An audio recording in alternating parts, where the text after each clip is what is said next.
I'm Steve Epstein with Poyner Spruill in Raleigh, and I'll be discussing equitable distribution.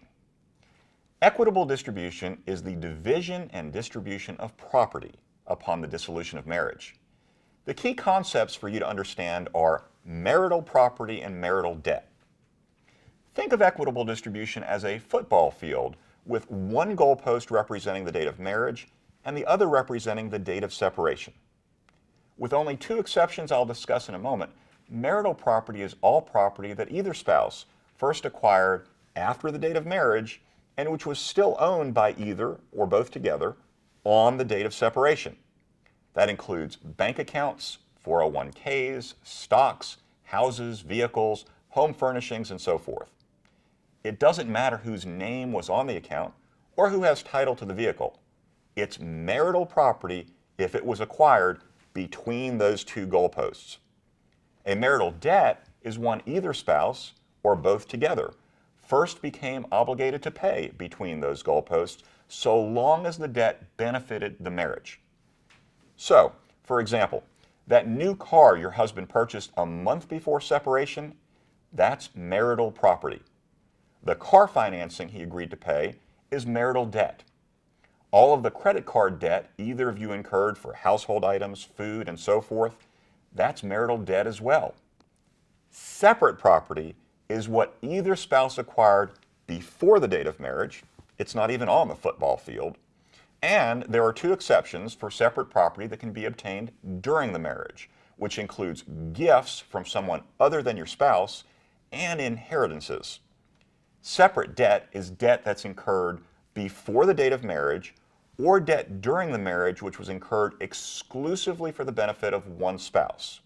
As an example, if your husband or wife incurred extensive credit card debt playing online poker, arguably that is separate and not marital debt. Once all property and debt is classified as marital or separate, the next part of equitable distribution is deciding on the proper valuation for all marital property as of the date of separation. The easy part is financial accounts because the value appears on the account itself. Other types of marital property might require appraisals, such as the marital or vacation home, crystal and china, fine art, jewelry, and so forth. Even more difficult to value is a small business, but it too must be valued as part of equitable distribution. After all marital property and debt is valued, the final step of equitable distribution is to distribute every item of property and every debt to one spouse or the other. There's a presumption in the law that equitable distribution should be on a 50-50 basis. The lawyers will typically prepare a spreadsheet showing each item of marital property and debt, its valuation, and to whom it is being distributed.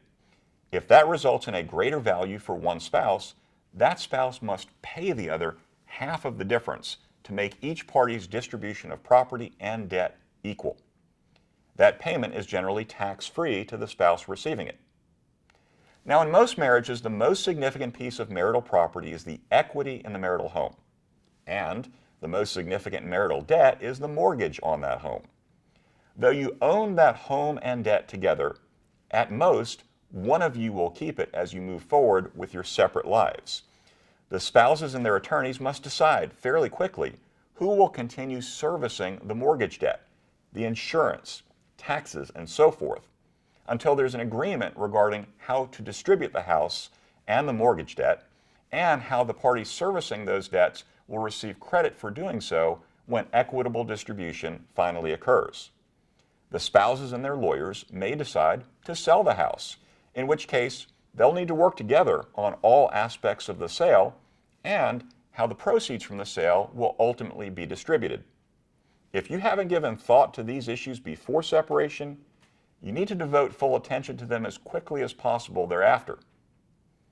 I hope you have found this discussion of equitable distribution to be helpful.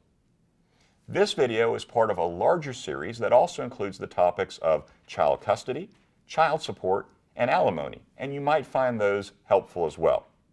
Thanks so much for watching.